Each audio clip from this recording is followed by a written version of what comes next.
برات فضائل و مسائل حضرت مولانا محمد الیاس گمن دامت برکاتہ.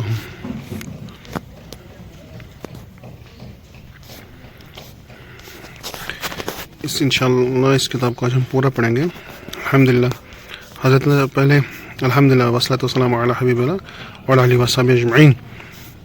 اللہم صلی علی محمد کما تحب وترضی لہ.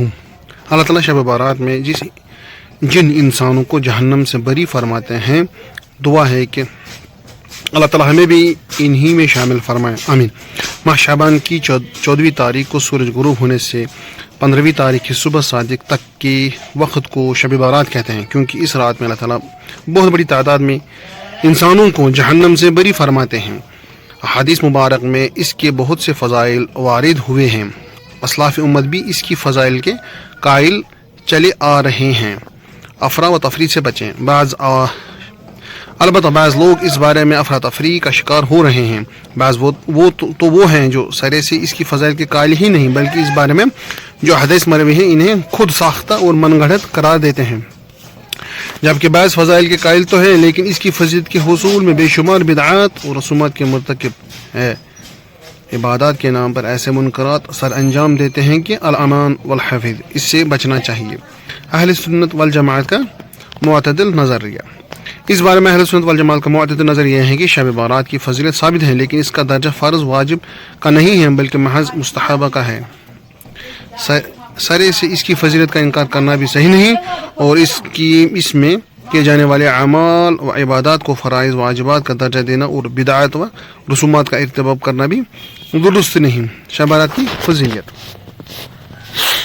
حضرت علی رضی اللہ تعالیٰ عنہ سے روایت ہے کہ آپ صلی اللہ علیہ وسلم نے فرمایا، جب شعبان کی 15ویں رات ہو تو اس رات میں قیام عبادت کرو، اس دن روزہ رکھو، اس لیے کہ اللہ تعالیٰ سورج غروب ہونے کے وقت یعنی شب برات کے آغاز سے آسمان دنیا پر اعلان فرماتے ہیں، کیا کوئی ہے مغفرت طلب کرنے والا کہ میں اس کی مغفرت کروں؟ کیا کوئی ہے رزق کو تلاش کرنے والا کہ میں اسے رزق عطا کروں؟ کیا کوئی مصیبت کا مارا ہے کہ میں اس کی مصیبت دور کروں؟ کیا کوئی ایسا ہے حتیٰ کہ صبح صادق کا وقت ہو جاتا ہے. شب بارات میں کیا کریں؟ عام معمول کے مطابق اس رات بھی عشاء اور فجر کی نمازیں باجماعت ادا کریں. فکر آخرت کے لیے محاسبہ مراقبہ کریں. مصنون و ضعیف اذکار پڑھ کر آرام کریں. اپنی ہمت و توفیق کے مطابق نفل نمازیں ادا کریں، خاص کر نماز تہجد ادا کریں. انفرادی طور پر صلاۃ و تسبیح ادا کریں. قرآن پاک کی تلاوت کریں. کثرت سے اللہ کا ذکر کریں. اللہ تعالیٰ سے دنیا و آخرت کی ساری بھلائیاں، اپنے گناہوں کی مغفرت کی دعا کریں. ضروری سمجھے بغیر زندگی میں کبھی اس رات قبرستان جائیں. فائدہ: کسی عبادت کو اپنی طرف سے مخصوص کرنا درست نہیں. مغفرت سے محروم رہنے والے چند بد نصیب. اللہ تعالیٰ شب بارات میں مخلوق کی مغفرت کا اعلان فرماتے ہیں سوائے چند بد نصیب لوگوں کے، اور وہ یہ ہیں: حضرت ابو روحم رحمۃ اللہ علیہ ایک طویل حدیث مروی ہے جس میں آپ صلی اللہ علیہ وسلم کا فرمان موجود ہے کہ حضرت جبریل علیہ السلام میرے پاس تشریف لائے اور فرمائے، یہ شعبان کی 15ویں رات ہے.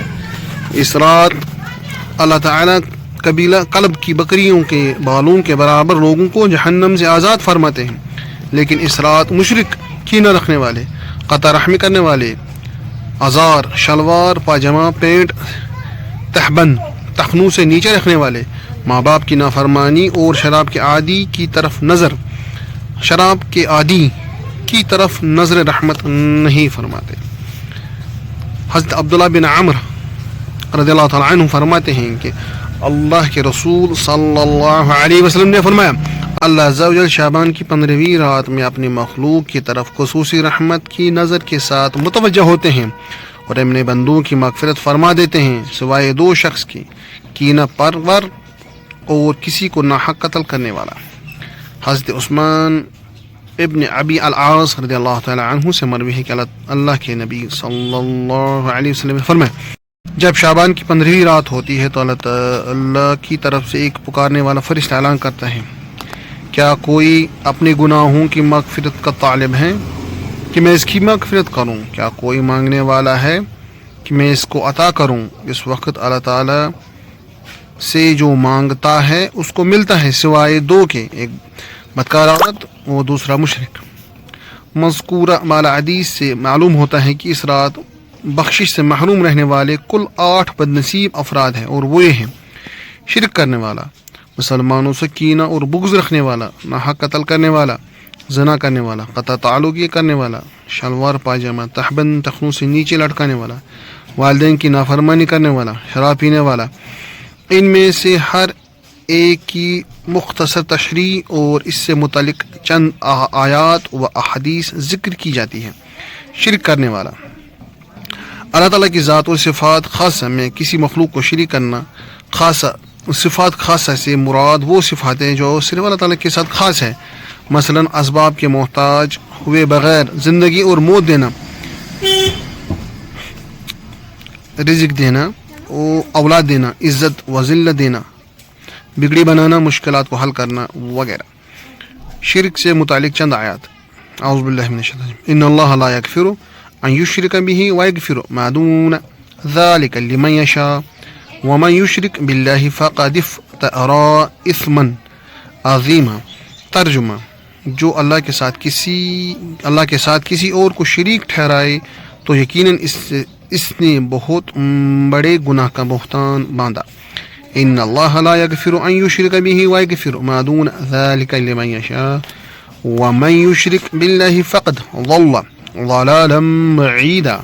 اللہ تعالیٰ شرک کو ہرگز معاف نہیں فرمائیں گے، اور اس کے علاوہ جتنے گناہ ہیں ان میں سے جس کو چاہیں معاف فرما دیں گے، اور جس نے اللہ کے ساتھ کسی کو شریک ٹھہرایا تو پکی بات ہے کہ وہ بہت دور کی گمراہی میں جا پڑا۔ من یشرک باللہ فقد حرم اللہ علیہ جنہ ومأواہ النار وما للظالمین من انصار۔ بے شک جو شخص اللہ کے ساتھ کسی کو شریک ٹھہراتا ہے، اللہ تعالیٰ اس پر جنت حرام کر دی ہے، اس کا ٹھکانہ جہنم ہے، اور ظالموں کی مدد کرنے والا کوئی نہیں۔ اولئک حبطت اعمالہم وفی النار ہم خالدون۔ یہی مشرک لوگ ہیں جن ان کے اعمال بیکار اور رائے گاہ ہوں گے، اور یہ لوگ ہمیشہ ہمیشہ کے لیے آگ میں رہیں گے۔ ومن یشرک باللہ فکأنما خر من السماء فتخطفه الطیر او تحوی به الریح فی مکان سحیق۔ اور جو کوئی اللہ کے ساتھ کسی کو بھی شریک ٹھہرائے تو گویا وہ آسمان سے گر گیا، اب یا تو اسے پرندے اٹھا کر لے جائیں یا ہوا اسے دور دراز کی جگہ جا کر پھینک دے گی۔ حضرت عبداللہ بن مسعود رضی اللہ تعالی عنہ سے روایت ہے کہ انہوں نے رسول اللہ صلی اللہ علیہ وسلم سے سوال کیا، اللہ کے یہاں سب سے بڑا گناہ کون سا ہے؟ آپ صلی اللہ علیہ وسلم نے فرمایا، تو اللہ کا شریک ٹھہرائے حالانکہ اس نے ہی تجھے پیدا فرمایا۔ پھر سوال کیا، اس کے بعد کون سا گناہ زیادہ بڑا ہے؟ آپ صلی اللہ علیہ وسلم نے فرمایا، تو اپنی اولاد کو اس خوف سے قتل کر ڈالے کہ وہ تیرے ساتھ کھانے پینے میں شریک ہو جائے گا۔ پھر سوال کیا کہ اس کے بعد کون سا گناہ زیادہ بڑا ہے؟ آپ صلی اللہ علیہ وسلم نے فرمایا، تو اپنے پڑوسی کی بیوی سے زنا بدکاری کرے۔ مسلمانوں سے کینہ اور بغض رکھنے والا، وہ انسان جو اپنے دل میں اپنے کسی دوسرے مسلمان کا برا سوچے، دل میں محبت کی بجائے نفرت پالے، اس کے لیے پیار کے جذبات کے بجائے دشمنی رکھے، اسے راحت دینے کے بجائے تکلیف دینے کے منصوبے بنائے، عزت دینے کی بجائے رسوا کرنے کی جستجو میں لگا رہے، اسے خوشیاں دینے کے بجائے میں پریشانی میں مبتلا رکھے، وہ شخص کینہ پرور کہلاتا ہے۔ کینہ پرور سے متعلق چند آیات و احادیث۔ ترجمہ: شیطان تو یہی چاہتا ہے کہ شراب اور جوے کے ذریعے تمہارے درمیان دشمنی اور بغض کے بیج ڈال دیں اور تمہیں اللہ کی یاد اور نماز سے روک دیں۔ اب بتاؤ، کیا تم ان چیزوں سے باز آ جاؤ گے؟ حضرت ابو ہریرہ رضی اللہ عنہ سے روایت ہے کہ اللہ کے رسول صلی اللہ علیہ وسلم نے فرمایا ایک دوسرے سے حسد نہ کرو، ایک دوسرے کو دھوکہ نہ دو، ایک دوسرے سے بغض نہ رکھو۔ حضرت ابو دردہ رضی اللہ تعالیٰ عنہ سے روایت ہے کہ آپ صلی اللہ علیہ وسلم نے فرمایا کیا میں تمہیں ایسی چیز کے بارے میں نہ بتاؤں جو درجے میں نفلی روزے، نفلی نماز اور نفلی صدقے سے بھی زیادہ فضیلت والی ہے؟ صحابہ کرام رضی اللہ عنہم نے عرض کیا کیوں نہیں، ضرور بتائیں۔ آپ صلی اللہ علیہ وسلم نے فرمایا جو لوگوں کے درمیان صلح صفائی کرانا ہے اس کے لیے باہمی کینہ، ناچاکی اور پھوٹ دین کو ختم کرنے والی چیز ہے۔ حضرت ابو ہریرہ رضی اللہ تعالیٰ عنہ سے روایت ہے کہ آپ صلی اللہ علیہ وسلم نے فرمایا جنت کے دروازے سوموار اور جمعرات کو کھولے جاتے ہیں اور ان دو دنوں کے اندر لوگوں کی مغفرت کا فیصلہ کیا جاتا ہے، لیکن مشرک آدمی اور باہمی عداوت کینہ رکھنے والے کی مغفرت نہیں کی جاتی۔ فرشتوں کو حکم دیا جاتا ہے کہ انہیں دیکھتے رہو، انہیں مہلت دو یہاں تک کہ وہ دونوں آپس میں صلح صفائی کر لے۔ ناحق قتل کرنے والا، کسی کو ناحق قتل کرنے والا اگر کوئی شخص غلبہ اسلام کے لیے شر پسند دشمنان اسلام کو قتل کرتا ہے یا کسی ایسے انسان کو قتل کرے جس کا قتل کرنا شریعت میں جائز قرار دیا گیا ہو تو اسے شجاعت اس وعید میں شامل نہیں ہے، کیونکہ ایسے امور میں وہ شرم قاتل شمار نہیں ہوتے۔ ناحق قتل سے متعلقہ چند آیات و حدیث۔ جس نے کسی ایک گناہ کی جان لے لی، سرزمین میں فساد برپا کیا، گویا اس نے پوری انسانیت کا قتل کیا۔ حضرت عبداللہ بن صامت رضی اللہ تعالیٰ عنہ سے روایت ہے کہ انہوں نے رسول اللہ صلی اللہ علیہ وسلم کو ارشاد فرماتے ہوئے سنا جس شخص نے کسی مومن کو ناحق قتل کیا پھر اس قتل پر خوش بھی ہوا تو اللہ تعالیٰ اس کی نفل اور فرض عبادات قبول نہیں فرمائیں گے۔ حضرت عبداللہ بن عمرو رضی اللہ تعالیٰ عنہما سے روایت ہے کہ اللہ کے نبی صلی اللہ علیہ وسلم نے فرمایا کسی مسلمان کے ناحق قتل ہونے سے پوری دنیا کا تباہ ہو جانا اللہ تعالیٰ کے یہاں معمولی حیثیت رکھتا ہے۔ حضرت براء بن عازب رضی اللہ تعالیٰ عنہ سے روایت ہے کہ رسول اللہ صلی اللہ علیہ وسلم نے فرمایا اللہ تعالیٰ کے یہاں کسی شخص کے ناحق قتل ہونے سے پوری کائنات کا ختم ہو جانا معمولی حیثیت رکھتا ہے۔ حضرت ابو الحکم البجلی رحمۃ اللہ علیہ کہتے ہیں کہ میں نے ابو سعید خدری رضی اللہ تعالیٰ عنہ اور ابو ہریرہ رضی اللہ عنہما سے سنا وہ دونوں رسول اللہ صلی اللہ علیہ وسلم کا ارشاد نقل فرماتے تھے کہ اگر تمام آسمان والے اور زمین والے کسی ایک مومن کے قتل میں شریک ہو جانا تو اللہ تعالیٰ ان سب کو ضرور جہنم میں ڈال دیں گے۔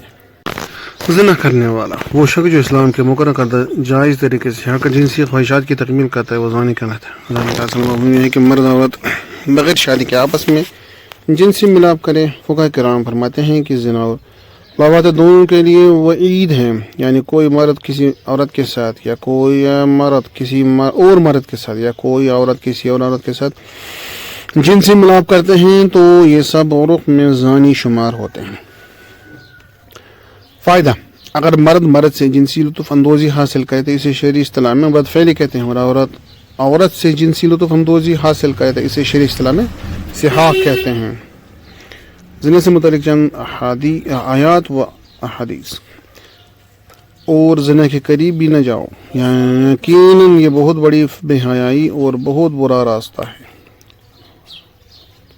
حضرت عبداللہ بن عباس رضی اللہ عنہ سے روایت ہے کہ آپ صلی اللہ علیہ وسلم جب بندہ زنا کرتا ہے تو اس وقت اس کے دل سے نور ایمان نکل جاتا ہے، اسی طرح جب چوری کرتا ہے تو اس وقت بھی نور ایمان دل سے نکل جاتا ہے، جب شراب پیتا ہے تو بھی نور ایمان اس کے دل سے نکل جاتا ہے، کسی کو ناحق قتل کرتے وقت بھی نور ایمان سے دل خالی ہو جاتا ہے۔ حضرت اکرمہ رضی اللہ عنہ فرماتے کہ میں نے عبداللہ بن عباس رضی اللہ عنہ سے نور ایمان کے نکلنے کی کیفیت پوچھی تو انہوں نے اپنی ایک ہاتھ کی انگلیوں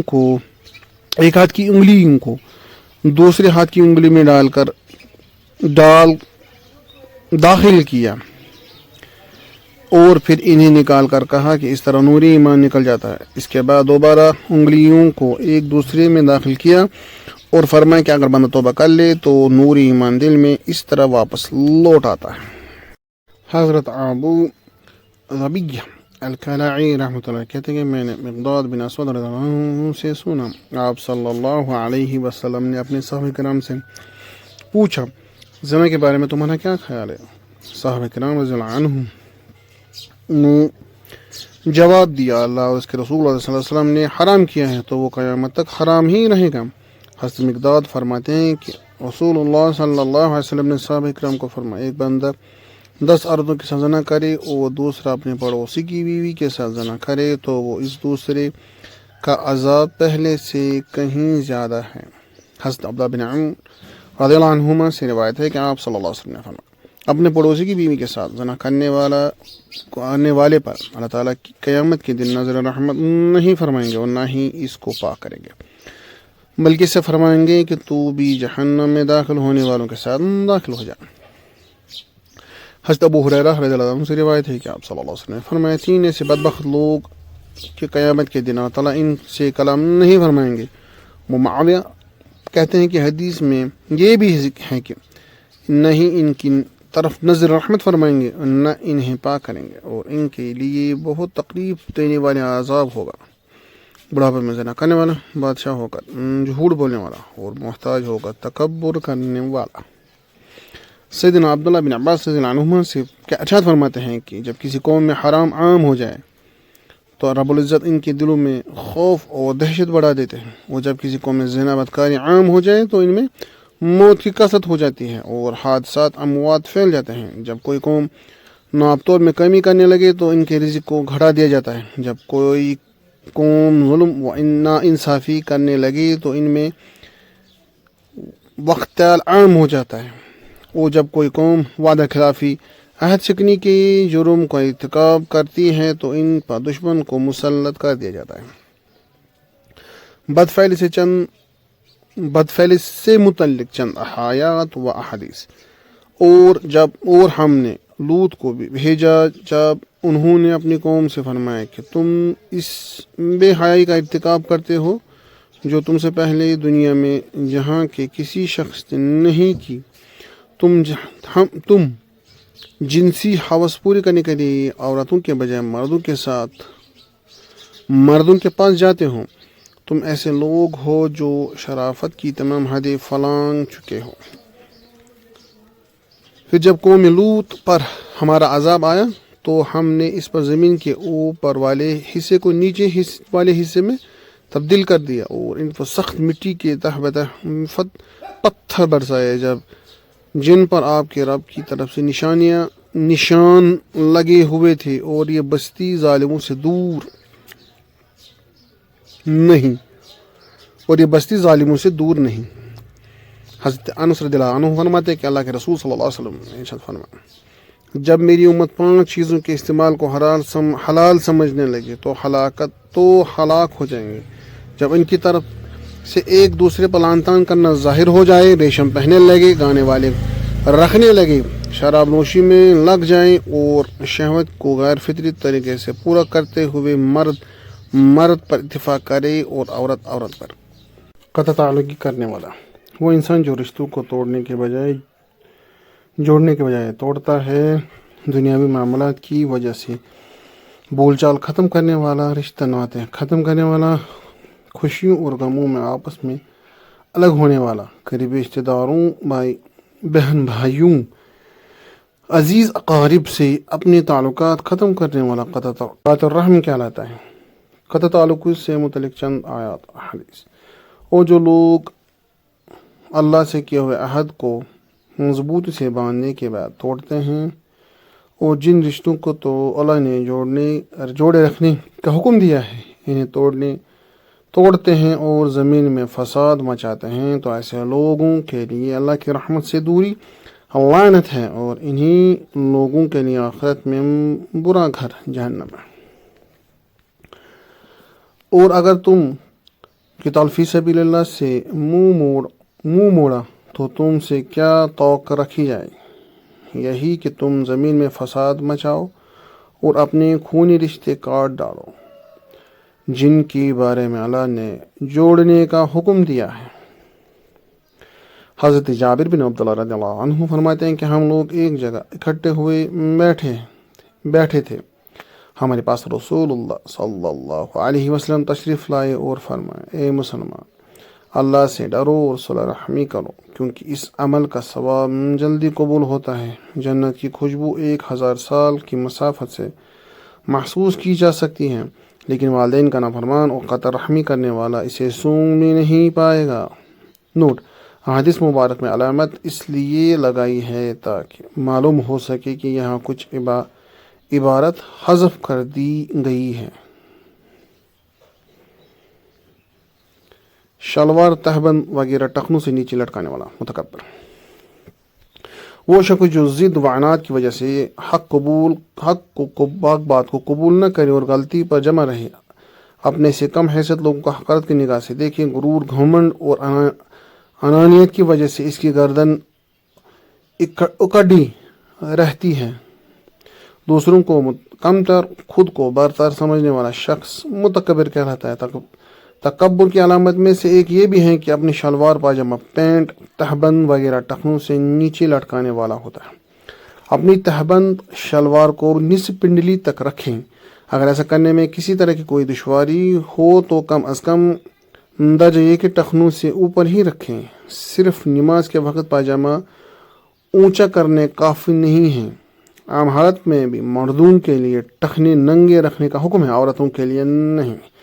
شلوار ٹخنوں سے نیچے لٹکانے سے متعلق احادیث: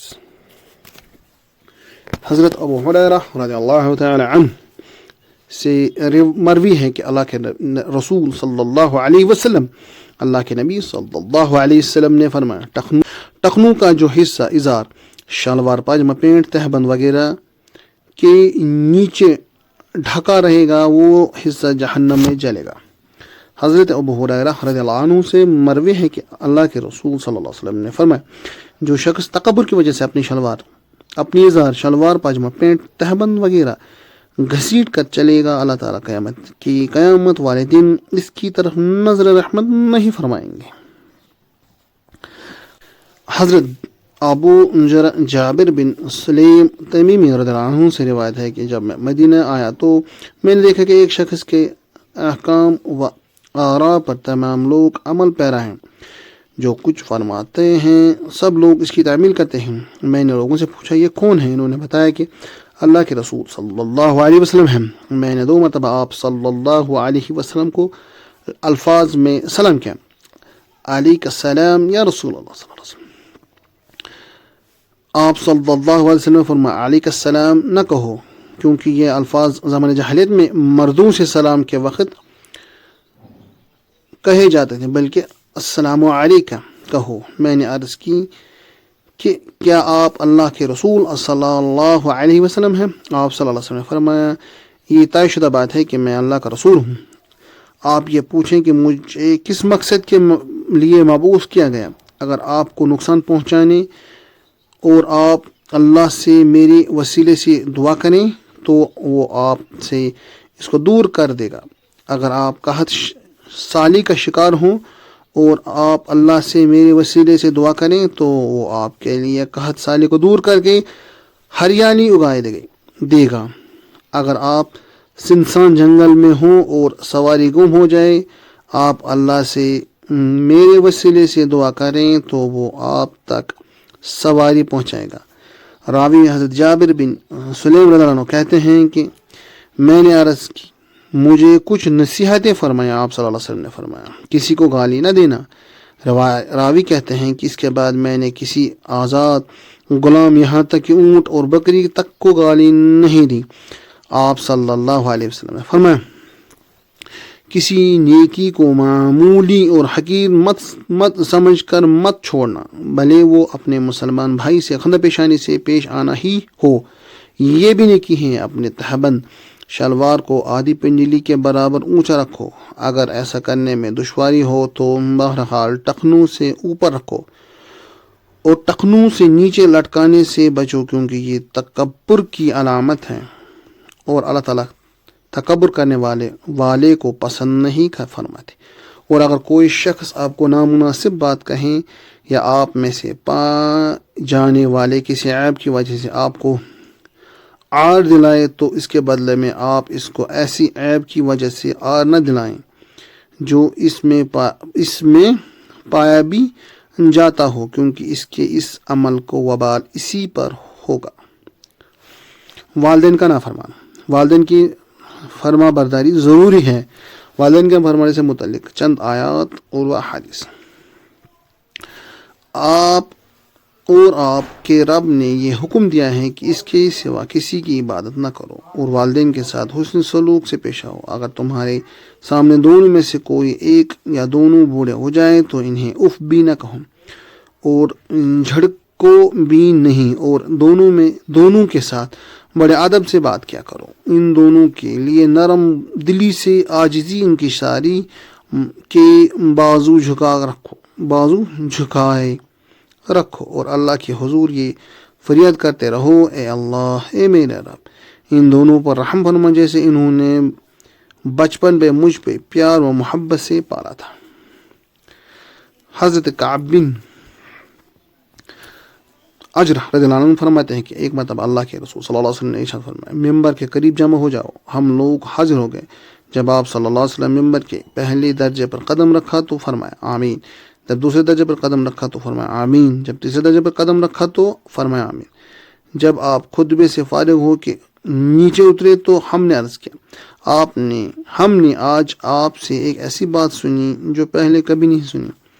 آپ صلی اللہ علیہ وسلم نے ارشاد فرمایا کہ جبریل علیہ السلام میرے پاس آئے تھے، جب میں نے پہلے درجے پر قدم رکھا تو انہوں نے کہا، ہلاک ہو جائے وہ شخص جس نے رمضان کا مہینہ پایا پھر بھی اس کی مغفرت نہ ہوئی۔ میں نے کہا آمین۔ پھر جب میں نے دوسرے درجے پر قدم رکھا تو انہوں نے کہا، ہلاک ہو جائے وہ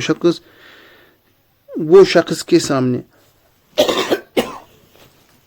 ہلاک ہو جائے وہ شخص کے سامنے آپ کا ذکر مبارک ہو اور وہ درود نہ بھیجے۔ میں نے کہا آمین۔ جب میں نے تیسرے درجے پر قدم رکھا تو انہوں نے کہا، ہلاک ہو جائے وہ شخص جس کے سامنے اس کے والدین یا ان میں سے کوئی ایک بڑھاپے کو پہنچے اور وہ اس کو جنت میں داخل نہ کرائیں۔ میں نے کہا آمین۔ شراب پینے والا۔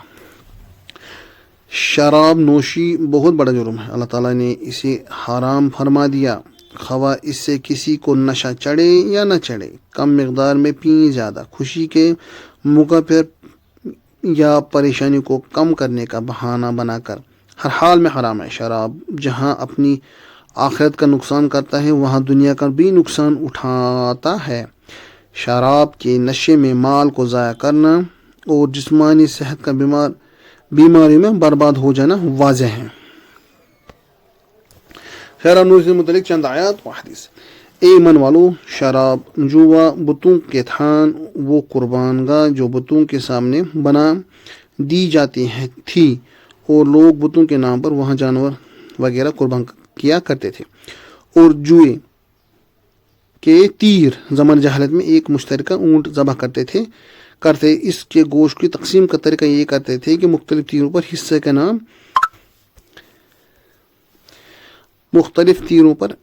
حصوں کے نام لکھ دیتے اور ایک تھیلے میں ڈال دیتے، پھر جس شخص کے نام جتنا حصہ نکل آتا اسے اتنا گوشت دے دیتے، اور کسی کے نام پر کوئی ایسا تیر نکل آئے جس پر کوئی حصہ مقرر نہ ہوتا تو اسے کچھ نہ دیتے۔ یہ جوا ہے، اس کے لیے جو چیز استعمال ہوئی وہ جوے کے تیر کہلاتے۔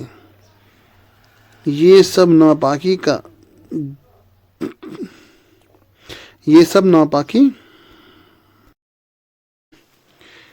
ناپاک شیطانی کام ہیں، لہٰذا ان سے بچو تاکہ تمہیں کامیابی نصیب ہو۔ حضرت عبد الرحمن بن غنم الشعری رحمۃ اللہ فرماتے ہیں کہ مجھے ابو عامر رضی اللہ عنہ یا ابو مالک اشعری رضی اللہ عنہ سے یہ بات بتائی کہ اللہ کی قسم انہوں نے مجھ سے جھوٹ نہیں بولا۔ انہوں نے نبی کریم صلی اللہ علیہ وسلم کو یہ فرماتے ہوئے سنا کہ میری امت میں ایسے لوگ پیدا ہوں گے جو زنا، ریشم، شراب اور گانوں باجوں کو حلال سمجھے گی، حالانکہ یہ حرام ہے۔ حضرت عمران بن حسین رضی اللہ عنہ سے مروی ہے کہ اللہ کے رسول صلی اللہ علیہ وسلم نے فرمایا اس امت میں بھی زمین میں دھس جانے، شکلوں کے بکٹ جانے اور پتھروں کی بارش والے عذاب نازل ہوں گے۔ مسلمانوں میں سے ایک ایسے شخص آپ صلی اللہ علیہ وسلم سے عرض کی، اے اللہ کے رسول صلی اللہ علیہ وسلم ایسے وقت کب رونما ہوں گے؟ آپ صلی اللہ علیہ وسلم فرمائے جب گانے والے عورتوں گانوں کو عام رواج ہو جائیں اور کثرت سے شرابیں پی جائیں۔ شب بارات کی چند بدعات و خرافت: غسل کو باعث فضیلت اور ضروری سمجھنا، ساری رات جاگنے کی ضرورت تصور کرنا، چند عبادات کو مخصوص کرنا مثلا صلاۃ الفیہ ہزار نمازی، انفرادی عبادت کو اجتماعی شکل دینا بھی جیسے صلاۃ تسبیح کی جماعت، مردوں اور عورتوں کا مخلوط یعنی دینی اجتماع کرنا، حلوے مانڈے ضرور پکانا، آتش بازی اور چراغاں کرنا، بیوہ خواتین کا اپنے مردہ خاوند کے لیے بن سنور کر بیٹھنا، مردوں کی ارواح کے آرام کے لیے گھروں میں بستر لگانا، قبرستان جانے کو ضروری سمجھنا، ایک دوسرے کو مبارکباد دینا۔ صلی اللہ تعالیٰ علی خیر خلق محمد وآلہ وصحبہ اجمعین برحمتک یا ارحم الراحمین۔